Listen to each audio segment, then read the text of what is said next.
So yan mga ka-classic, natapos na natin tong project natin na TMX125 na pinabili ng client natin na nasa ibang bansa, nasa barko. So kinuha pa natin to sa May Kawayan, Bulacan at binayaran nung client natin.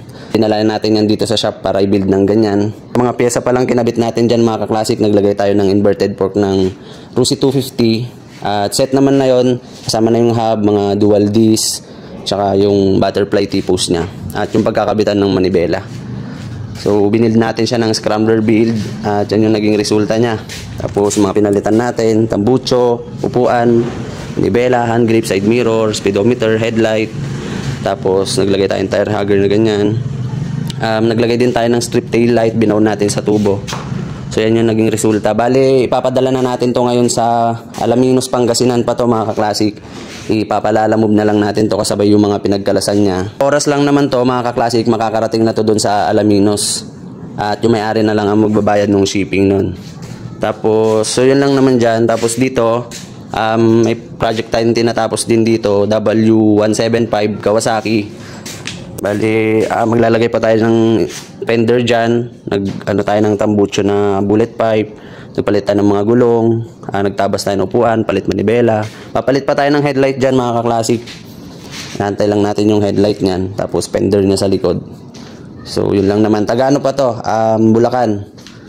Palit. Tapos ipapaship din natin yung lalamove pa uwi. Kasi nilalamove din yung papunta dito. Tapos dito mga ka-classic, may dumating na bagong project tayo dito. Honda Monkey. Pero nagpalit na daw ng engine ng Honda Wave dyan mga ka-classic kasi di na mahanapan ng pyesa yung makina nyan.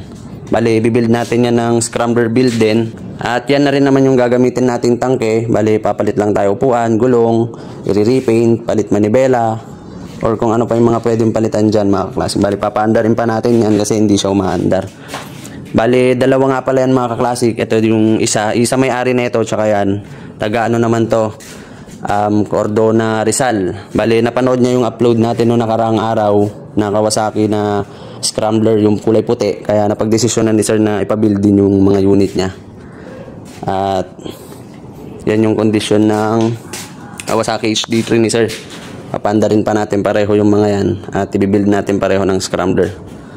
Tapos dito mga ka-classic, may tinatapos tayong project dito. Ito yung Yamaha FCA na Cafe Racer build.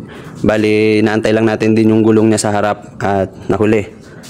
At yan na yung pintura ng tangke niya. Naglagay din tayo dyan ng tangke ng Kawasaki HD3. At yun yung gusto ng may-ari. Nagkabit din tayo dyan ng headlight cowling. Cafe Racer build to mga ka-classic. Antayin nyo lang din yan at tinatapos pa natin yan.